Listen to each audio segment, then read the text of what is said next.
Hi,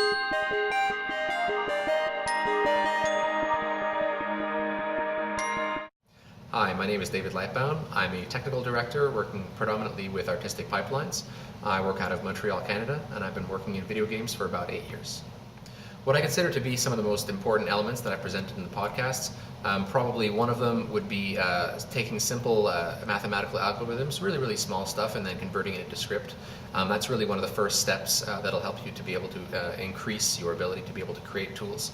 Also working with attributes, to be more specific about individual podcasts, in the creation canon, taking information from the particles and doing something with them is probably one of the most fundamental elements of that. In the UI section and also in attribute to attributes, the flexibility of Maya's user interface, some of the hidden features that are in there are probably some of the most important aspects.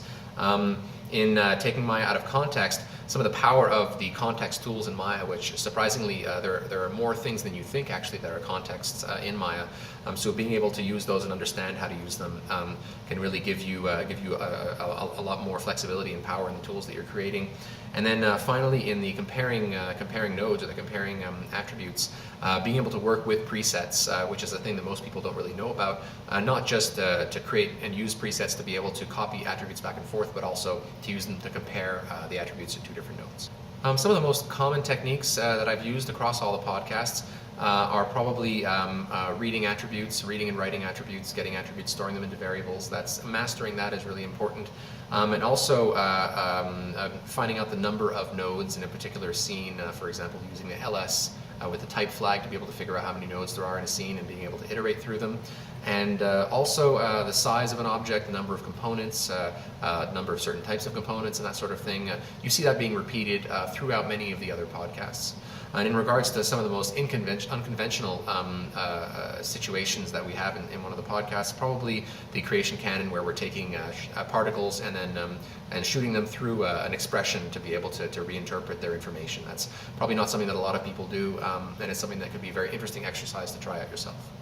What I would suggest is one of the next steps that users could try after the podcast, after mastering some of the information in some of the podcasts. The creation canon, one of the things that I didn't show in one of the podcasts was trying afterwards to do Boolean subtractions. So after the object hits the surface, then doing a Boolean subtraction to actually remove geometry from that object. There is a challenge in trying to identify what that object is every time the Boolean is performed, because every time there's a Boolean, it creates a new object that has a different name. So being able to find out what that object is named every time is a big challenge that a user would want to try to figure out. In comparing nodes, not only trying to use an external application to compare two text files in the presets, but you could use the file command in Maya to actually read those two files and compare them directly in Maya, without having to actually go out and open your own program and be able to use it. So that's definitely a direction you could take that in. And then finally, in terms of the UI, trying to rebuild Maya's UI to give you a simplified version of the UI with, say, just modeling tools or just animation tools is definitely an interesting direction you can take that in. In about 3 to 5 years, I see the game development community and game development moving more towards standards, trying to standardize some of the tools and some of the engines. That's really going to be something that's going to help the game community, the game development community also be able to focus more on game experiences, creating compelling game experiences without having to worry about some of the more technical aspects underneath, which engine to use, which software to use, and that kind of thing. It's a very difficult task, evidently, but it's definitely something that's going to help us to be able to move the game industry forward. And procedural techniques are definitely a large part of that. They're going to help us to be able to save memory so we can have more content in our games, so we can have richer experiences. And also procedural content is also going to help us to make our assets smaller so that we can deliver that content in a much smaller package and be able to give it to a lot more people. And to be able to make it accessible to people much faster. It's essentially going to make creation a lot easier as well by giving users much more flexibility and also going to increase the interaction in the game as well. If everything's procedural, then the user can have much more of an impact on the environment, and it's a lot easier for the engine to be able to modify those assets in real time. Some books and videos and websites that I'd recommend that have helped me learn some of the techniques that I presented in some of these podcasts. First of all, for a lot of the scripting questions that I've had, just going on to high-end 3D or to CG Talk under the forums to ask questions has definitely been a really big help for me. There are a lot of people there with a lot of great knowledge. They can help answer your questions, and also, of course, a huge backlog of previously asked questions that can be referenced and gone through. Somebody else has probably found the solution to your problem.